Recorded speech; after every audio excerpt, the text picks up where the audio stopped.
नमस्कार मित्र मैत्रिणी, ऋतुजा सोहम ब्लॉग मध्ये तुमचं सर्वांचे स्वागत करीत आहे। तर आज आपण पाहणार आहोत डाळ खिचडी कशी बनवायची। त्यासाठी मी थोडी मसुरीची डाळ घेतलेली आहे, 1 वाटी।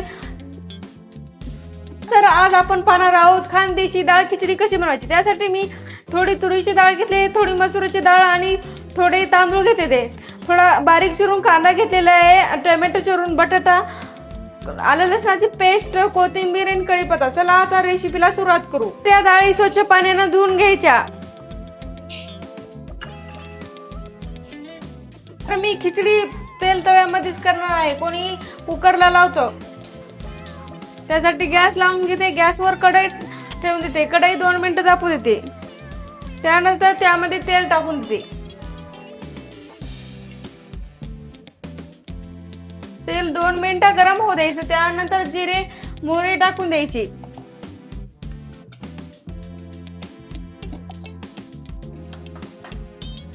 पाहू शकता, त्यानंतर मी अगोदर मोहरी टाकून देते।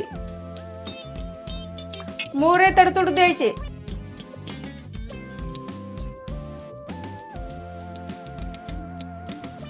पाहू शकता आपले मोहरी तडतडलेले आहेत। आता त्यामध्ये टाकून देते अर्धा चमचा जिरे तडतडले आहेत। त्यामध्ये टाकून ते आलं लसणाची पेस्ट।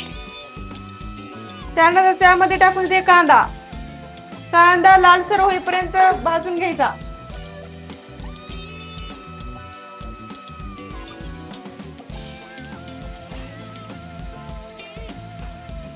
हे पाहू शकता आपला कांदा पण असा लालसर भाजलेला आहे। आता त्यामध्ये टाकून देते टोमॅटो।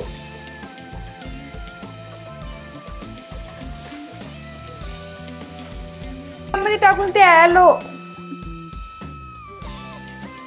बटाटा पण हलवून घ्यायचा। त्यानंतर त्यामध्ये मिरच्या पण टाकून द्यायच्या आणि हे 2 खडे मसाल्याची पानं। त्यानंतर त्यामध्ये हे खिचडी मसाला पण टाकून द्यायचा। त्यानंतर यामध्ये टाकून द्यायचे शेंगदाणे, कोथिंबीर आणि कढीपत्ता आणि थोडा गरम मसाला।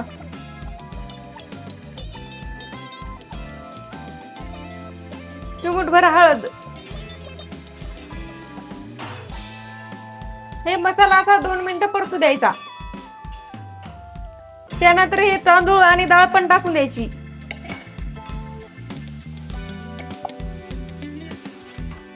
आणि याला थोडं भाजू द्यायचं।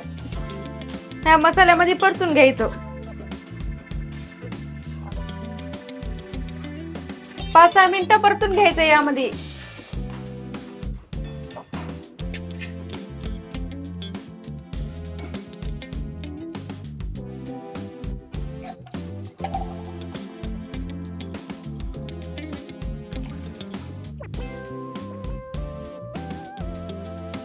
हे पाहू शकता 5-6 मिनिटं झालेलं आहे आपले हे तांदूळ परतून।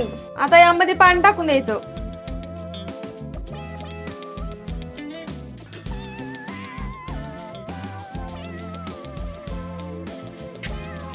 पाणी टाकल्याच्या नंतर त्यामध्ये चवीनुसार मीठ पण टाकून द्यायचं।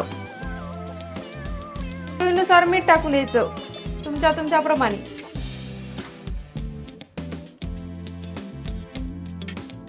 आणि कमी गॅसवर खिचडी शिजून घ्यायची 10-15 मिनिटात। तर पाहू शकता आपली खिचडी पण 10-15 मिनिटं झाले, आता शिजून तयार झालेली आहे। पाहू शकता तुम्ही खानदेशी अशी। आता सुरुवात करू खायला खिचडीला। गॅस बंद करून घ्यायचा आणि प्लेटेत काढून घेते खायला। आता सुरुवात करते। पाहू शकता आपली झणझणीत अशी खिचडी तयार झालेली आहे खानदेशी। आवडला असेल तर लाईक करा, कमेंट करा आणि चॅनलला सबस्क्राईब केलं नसेल तर नक्की करा। त्याबद्दल धन्यवाद।